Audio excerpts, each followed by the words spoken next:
You're watching The Kate Fox Show. I'm Kate Fox, and today I am sitting with someone who is a friend, someone who has worked with me, done some of my events, and someone who is just a brilliant photographer, Mr. Marc Farb. Hi.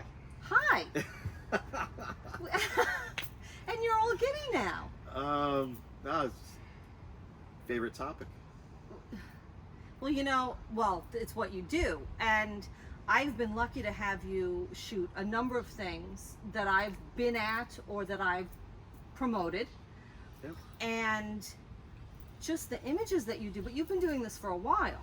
Very, very long time. So I'm 53 years old. I owned my first camera. It was given to me as a gift. I was 8 years old. 8? So the very first camera that I owned, I was handed a Kodak Instamatic 110 Yeah. with a dozen rolls of film and a couple of boxes of flash cubes. Oh my gosh, flash cubes. So this way I was able to take pictures indoors and outdoors with my brand new birthday present. So once I got the first rolls of film back, I was hooked immediately. My dad actually was in the printing industry at the time. He was a typesetter. So in the early 70s, the printing industry changed over from lead type to negative film. So his title went from typesetter, which he actually used to set the letters one at a time in the lead, to working in a darkroom with negative film, and his title became stripper. So that was a very embarrassing thing to be talked about at the dinner table or family gatherings. So yes, parents embarrassing you at an early age. Good job, Dad. But again, there was always film to be had in the house. There was a dark room in the house. So I got exposed to better cameras early on, and basically absconded his Canon A1 somewhere around 1980-ish. Wow. And by the time I was 13 years old, I owned my own darkroom. So I learned properties of light in the darkroom where you should. If you've never seen a print come to life in a developing tray, there's a magic that you just, even still today, I get giddy over it when I see a print coming together. Really? Oh yeah. It's this amazing magic of that I created this moment in time, or I captured this moment in time actually, and I'm watching it come to life in a developing tray, and I've stopped the clock. I've got something that cannot be reproduced one way or the other, period. You can't go back and do this again. So there's a neat magic there.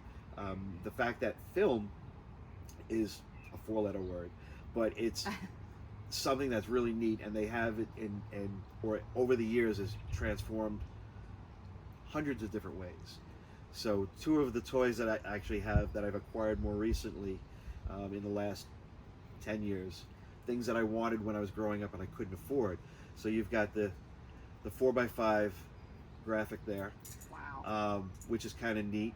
And again, this is the way that the newspaper photographers used to do their thing. They would actually stop a high school football game and stage a photograph for the evening edition.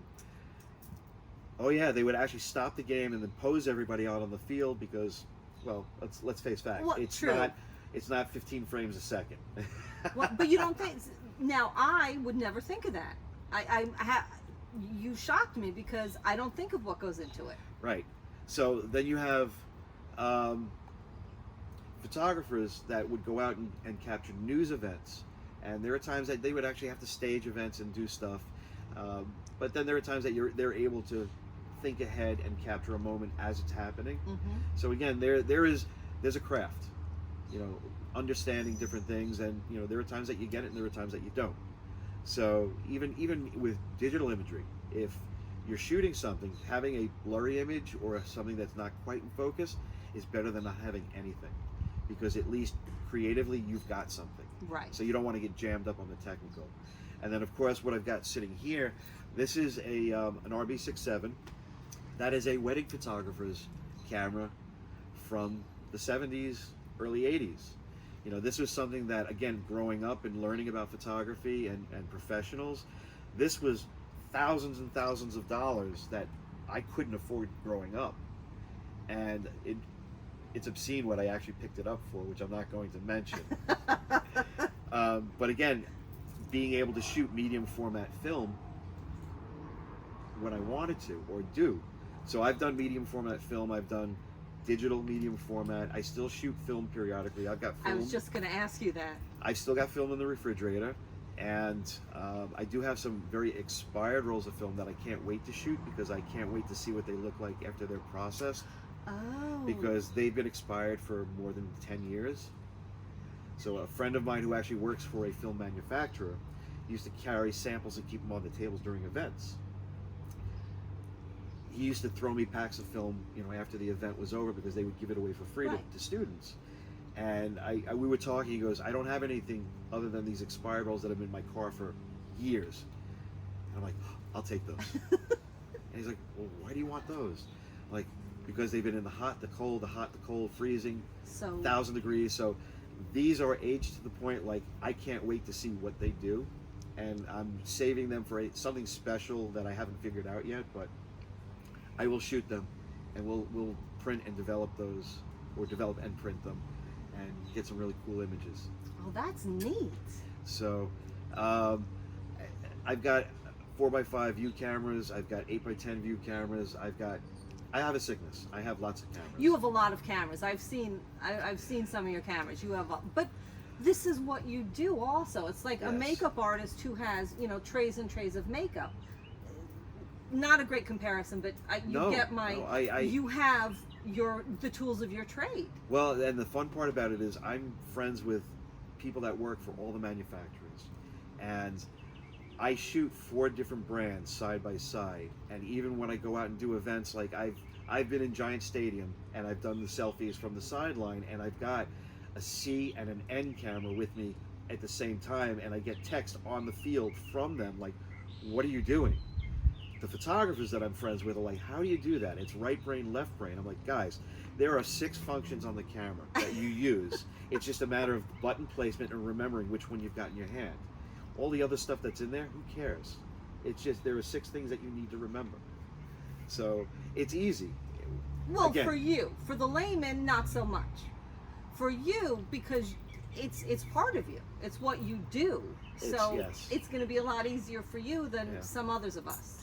So, and then subject matter wise, I love to shoot everything. But, on a day like today, you've got some beautiful clouds out there, which I love. I love clouds, I love reflections, and I love eyes. So when I'm doing portrait work, it is always about the eyes. I try to set backgrounds and set things up where I'm concentrating, and you can tell when you look at the images that I love eyes. And by the way, when I shoot, I have 2 rules, 2 very hard, fast rules about photography. So first rule is that we never do anything that we're not comfortable with. Mm-hmm. And rule number 2 is we stop when it's not fun. So even though that someone may hire me to come do a headshot photo shoot, and how long is this going to take? Well, I figure half hour, 45 minutes, an hour, base everything on that. I keep shooting until we're done, until we've exhausted every option, until it's no longer fun, we're exhausted, and we're over. And I enjoy shooting, interacting with my subject, and making them feel comfortable and just connecting with them one way or the other. So when we've done music events, and I'll wiggle my way up to some point in front of the stage, or I sneak in on the drummers, and you've watched me in action, and I get a rapport going with them, and it's just, we have a good time with it. Yes. Well, you do. Now, I have not seen you at a difficult shoot. I've seen you work. You have fun doing it, and you keep going. Yeah. Oh, absolutely. And then there are times that I've put myself in situations that are probably not the smartest because of safety. And I do talk about safety quite a bit because, again, when you're shooting fast action sports or in places that are unfamiliar to you, safety is important, and it's key. So do as I say, don't do as I do. One of those, because again, there are times that you stop and think about, I'm in a bad place, and this is going to end badly or poorly for one or both of us. There was actually a motocross event that I shot very early on in my career that I'm standing 35, 40 feet off grade on what they call a step up. And this was during a sanctioned race in Dallas, Texas. Young girl in the intermediate class lost her line, and I'm shooting her as she's coming up for this jump, which is a big jump. It's a supercross track, and I could actually see her mouthing the words, "Oh crap," and the look of terror on her face because she was about to hit me. There was footage of me actually diving off of this 35-foot mountain of dirt. The announcer actually had a grand old time with it, and they had guys go out and check on me. Oh my!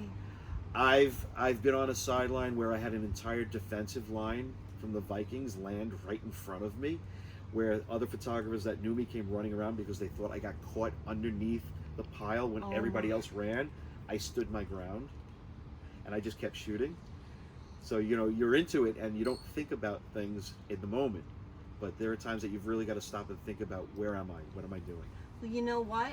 I want to stop for 1 minute, and when we come back, we're going to talk about where you've been and what you've done.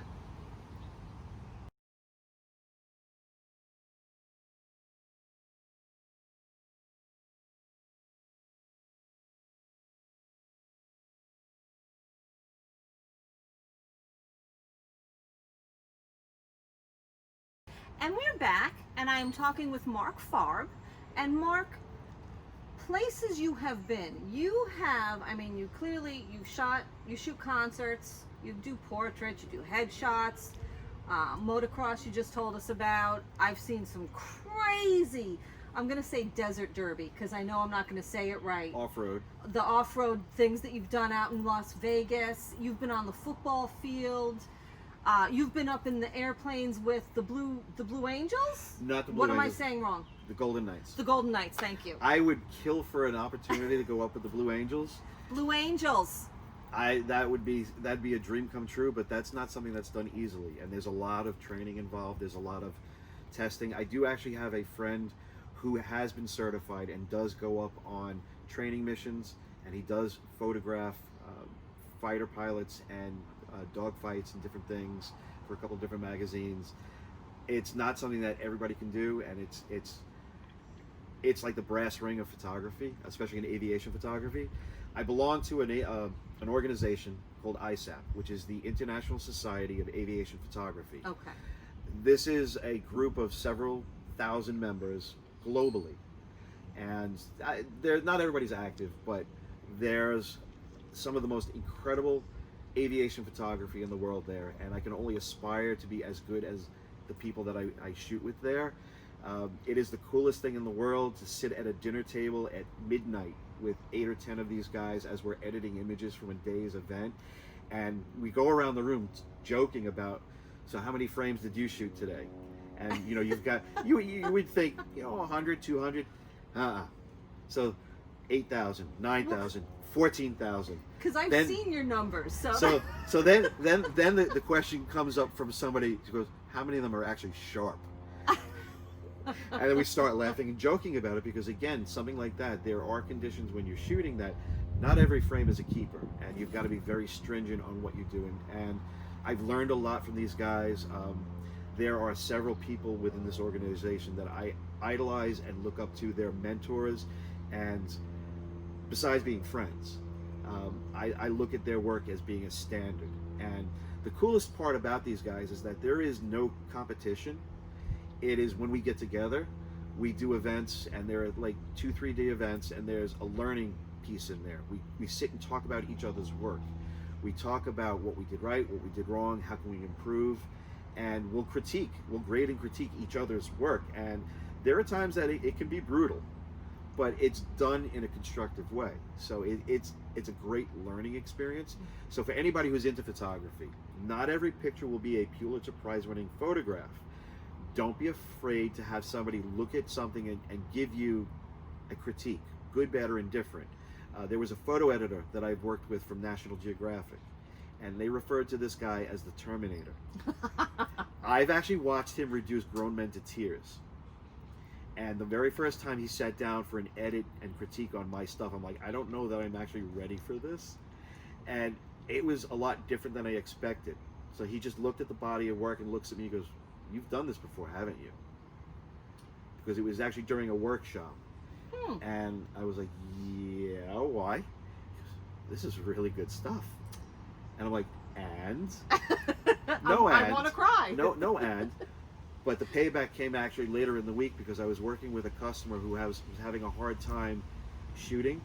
We were out on an oyster boat at 4 o'clock in the morning on the Chesapeake Bay, and we were doing photojournalism. This was part of the class. It was fog like you've never seen before. I mean, you've got boats that are 10, 20 feet away from you, and you can't see them. Wow. The fog is that thick. You're on a white boat in white fog. The guys, the fishermen, are wearing these white coveralls and white t-shirts, and there's no contrast on anything. So we're shooting color images, and he's having a hard time conceptualizing and composing images. So I'm like, okay, let's do this. Because the rule of engagement was we were allowed to shoot 1 gigabyte of images, and they had to be this format. Here's what we're going to do. We put a larger memory card in the camera, and I set the camera to RAW plus JPEG. The JPEG file, which is what we were supposed to be shooting format-wise in, was set to a black and white filter. The original is a color image, but now you have a black and white representation that you see on the camera. So once we took the color out of the aspect of what we were doing, he can now see shades of gray. Interesting. And when we sat back down for the critique and review at lunchtime for what the students had done, they bring his images up. Immediately, there were 4 professors, and I was actually just one of the tech guys brought in to help out here. They started lambasting the guy, like, "Why did you do this? Why are these black and white? Why aren't they color?" And he timidly goes, "Because Mark told me to." So now, you've got 40 people turn heads, and they're looking at me, and they're like, "All right, what's going on?" So I get to stand up and justify. I'm like, "Well, we're on an oyster boat. The only thing that's changed on this oyster boat in the last 100 years is the mechanical winch that they're using to bring the oyster rakes up. This is true Americana. What's more Americana than black and white?" Bert, who is the photo editor, said, "If you were to turn these into the graphic as black and whites, I'd throw you out and you'd never work again. It's my determination on if they're black and white or color." I'm like, well, first of all, he couldn't see what he was doing. He couldn't visualize. He couldn't compose. By turning it to black and white, he was able to compose, and we still have a color negative on the raw file. So you can go back the other direction. So at least he has an image to start with. Because of him having to put images up immediately after the assignment, well, this is what we did. At the end of the week, they did a gallery showing for the whole week of all the students, and brought all of the local town people in, because we were crawling through this town doing photojournalism. And out of his 7 prints that they did for the gallery showing, 5 of them were black and white from the day that we shot together. It was interesting to see how the professors were torn 50-50 on the black and white color thing, but the final result was they were black and white, and they were spot on for the subject matter. So I just helped him visualize, which was kind of neat. Wow, that is kind of neat. Again, back to the whole aviation thing. If it has a motor, if it moves, I'm into it. So cars, trucks, planes, motocross, the whole 9 yards. Those are your favorite things to do, or? I have a few favorites. Like I said, I love portrait work because I love connecting with my subject. I shot 13 years of runway fashion. I did not know that. Yeah, I was. Wow. Because of the company I was working for, I got introduced to it, and then after they left the sponsorship, I was requested to come back in as part of a team and shoot. So a lot of experiences, meeting designers, meeting models, meeting people that you would pass on the street and never know that they were extremely high-paid fashion models. Being able to attend events that were by invitation only. I was one of 5 photographers that was allowed in for a private showing of Mila Jovovich's product line one time. Wow. And my 2 experiences with her as I was completely starstruck because I think she's a very beautiful person, very talented individual, and I'm standing just a few feet in front of her, and I'm mesmerized by her presence, and I've got someone hitting me, take her picture. I just froze like a deer in the headlights. I'm surprised. I don't see that happening with you, because you're just balls out. And again, and that was the 2 times, and the second time was she was on her way out of Fashion Week, and I was on my way in, and I've got cameras hanging over me, and I was like a blithering idiot, and I like finally got the words out, and she went from the scowl thinking paparazzi to serious fan. I'd really love to take a portrait of you standing in front of the venue, please. And then a smile on the face, and she let me take her picture. Wow.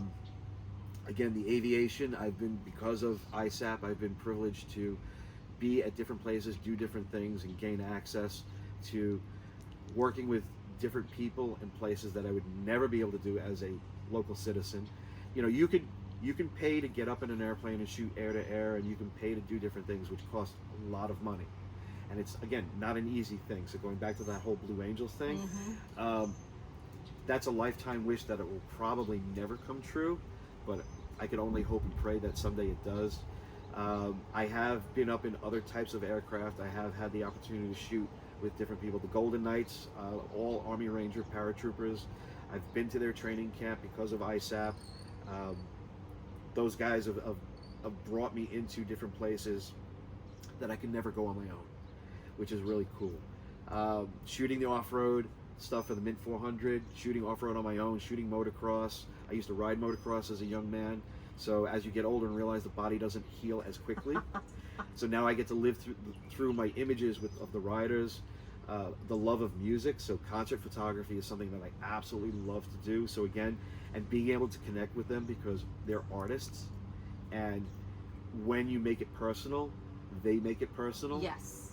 And very rarely have I encountered a musician that doesn't like having their photograph taken. We've met a few prima donnas. Unfortunately for them, they're lost. Oh yes, we have had a few prima donnas. Yes.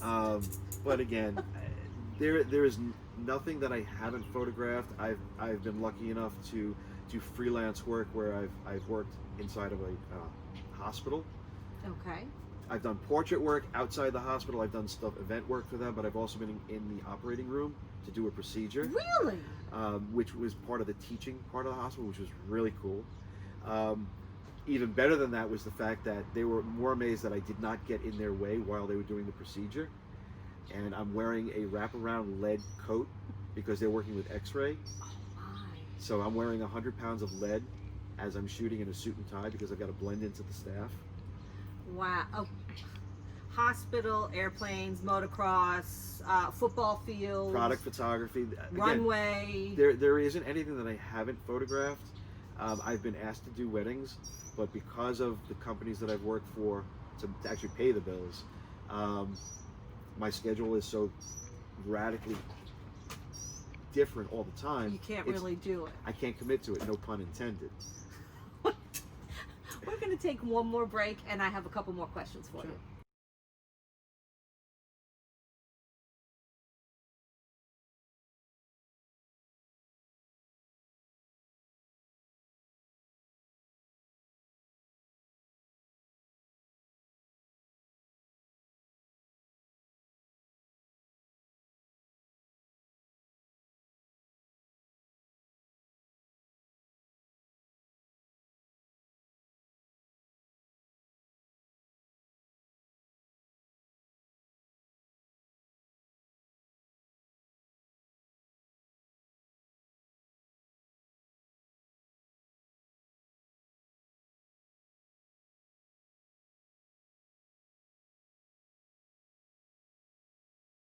And I am back with photographer Marc Farb. And Marc, clearly you have a large resume, and you've been doing this since you were 8. Oh my God, Photomat. Did you go to Photomat? Yes. Sorry, I don't mean to digress, but that just came in my head. Yes. As a matter of fact, actually, we returned from a trip from the Middle East when I was 13 years old.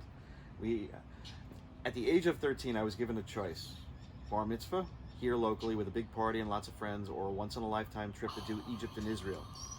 I was smart enough to do the once-in-a-lifetime trip. Wow. 300 plus rolls of film that my father and I blasted through a camera At 13. at 13 years old. So Photomat,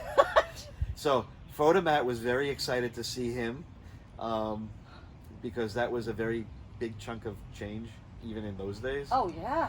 While he got lots of free film and he got lots of other things, and he became a favorite customer of the local Photomat. Oh, I'm sure. So okay. And now, did you go to school for photography? No, actually, I'm completely self-taught. I actually went to college for electrical engineering. Did not finish my degree. What? So yeah. So photography has always just been part of my DNA. All through high school, school photographer, Wow. yearbook photographer, college. I managed to make a lot of money in photography. I actually got reprimanded and almost thrown out of school. Sitting at dinner one night, the photography professor sat down in front of me and introduced himself. So, nice to meet you. How can I help you? He goes, well, I know who you are. You don't know me. And he's like, I've got 35 students that you're making money off of. You need to stop. You can help them, but you can't do their work for them. Oh. He's like, your work has a very distinctive signature. It's very good, but it has a very distinctive signature, and you have to stop doing their work for them. I cannot give you their A's and A pluses. You need to stop, otherwise I will have you thrown out of school.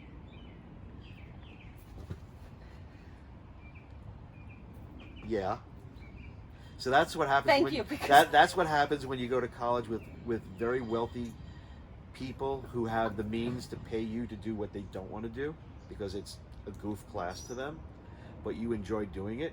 So you take their rolls of film, you turn it into magic, and you give them back something that they can get graded on. See, it's funny that you say that though, because clearly you're self-taught. It's something you were born to do, something that's in you. But now I'm struggling with the thought of why, I have a creative background, if you will. It's not something that you say, oh, I'm just going to do this for laughs. Why would they even take the class then? Because they thought it was an easy grade until they figured out they actually had to do some work. Okay. So, wow. So again, it's one of those, electives where, well, I've got to take up some time in the schedule. And So I'll do this. right.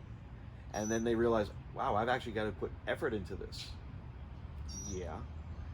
So that was a way that I was able to pay for a motorcycle while I was in college. Wow. Yes. It was great. I was a big fan of these people because, well, they had the means and wherewithal. Oh, absolutely. And I did not. So now, okay, so electrical engineering, but taking pictures. Right. So how did you get to where you are? Obviously. So briefly. So basically, back in the late 80s, the engineering field took a wicked nosedive. So when IBM laid off 195,000 people overnight, closing one of their biggest facilities in South Florida where I was going to school, that made me rethink, well, I don't want to be a number on a blotter, and being 18 and knowing everything about the world. Of course. I chose a different career path at that point, which I'm still trying to figure out. But nonetheless, I've done a lot of different things through the years. Photography has never gone away. I ended up having the opportunity to do something part-time, which turned into full-time, and brings me to working for a lens manufacturer currently. But I still love doing what I do, no matter what. So I do tech support, I do photography, I get to teach. And actually the teaching part of it these days is probably one of the coolest parts of the job. Because when you're able to impart knowledge to somebody who has no idea what they're doing, and you are completely self-taught, and you're able to teach them a whole different way of looking at the world, it's neat. And then when they get it, and then the light bulb goes on, it's like there is nothing neater. So I have a lot of respect for educators, and it's when you see that person, that light bulb go on, it's like, now I know why you do this. So there's nothing more gratifying than that aha moment. I like aha moments. I do. So if you were talking to someone like the obnoxious 18-year-old kid that you were, about how to go about this, do you have Stay at home. advice? Stay at home. Live with mom and dad until you're 50. Do not become a photographer as a living. It is a very tough way to earn a living these days. But would you trade it? Oh. It's a very tough call. Okay. You know, when you love what you do, it's not work. But in the same respect, the reality of wherever you call home, you've got to be able to pay the bills. True. So there are tough days, there are good days, but then again, you can't put a price tag on something that you truly enjoy. So you put up with the good and the bad at the same time, and then of course there are other pieces of the job that you don't necessarily want to do, but you do them anyway. Mm-hmm. And it teaches you a little bit more about other aspects of the industry, of the job itself.